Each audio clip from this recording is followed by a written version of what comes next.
মোহতারাম হাজিরিন, 4 নম্বর আমল হলো, যেটা দ্বিতীয়তে বলেছিলাম, দ্বিতীয়তে মূলত সালাত, 4 নম্বর আমল হলো দুরুদ পাঠ করা। নবীজির প্রতি কি পাঠ করা ভাই? বেশি বেশি দুরুদ পাঠ করা। তিরমিজির হাদিসে আসছে, নবী করিম সাল্লাল্লাহু আলাইহি সাল্লাম বলেছেন, আওলান নাস বি ইয়াউমাল কিয়ামাহ আকসারুহুম আলাইয়া সালাতা। কিয়ামতের দিন, ভয়াবহতম দিনে, লোকদের মধ্যে ওই লোক আমার সবচেয়ে কাছাকাছি থাকবে, আমার সবচেয়ে নিকটে থাকবে, আমার কাছে সবচেয়ে উত্তম মানুষ হবে ওই লোকগুলো যারা দুনিয়াতে বেশি বেশি আমার প্রতি সালাত সালাম পেশ করেছে, নিবেদন করেছে।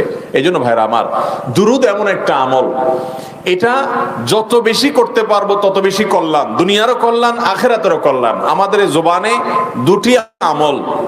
দুটি আমল সব সময় অব্যাহত থাকা উচিত।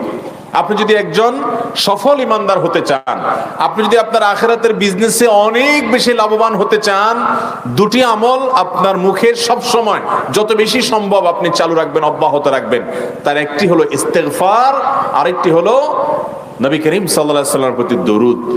বেশি বেশি আস্তাগফিরুল্লাহ ওয়া আতুবু ইলাইহি, বেশি বেশি আল্লাহুম্মা সাল্লি আলা মুহাম্মদ ওয়া আলা আলি মুহাম্মদ। এই দুটি আমল দিয়ে আপনার জবানকে সবসময় আপনি তরতাজা রাখবেন।